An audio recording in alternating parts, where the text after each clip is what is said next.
Tanong ko sa'yo, pakiramdam mo ba minsan parang paulit-ulit na lang ang buhay?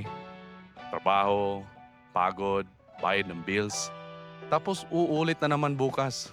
Ginagawa kong page na ito para sa mga Pilipinong gustong makaangat at matutong bumuo ng tunay na generational wealth.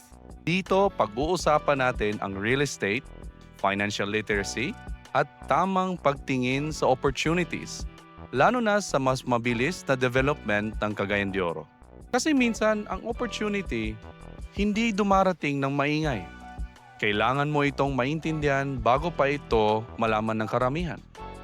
Paano kung ang tamang property ay maging asset mo?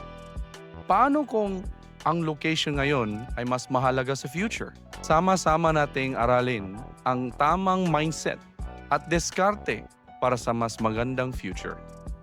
At tandaan mo, discipline is the great investment. Kaya kapatid,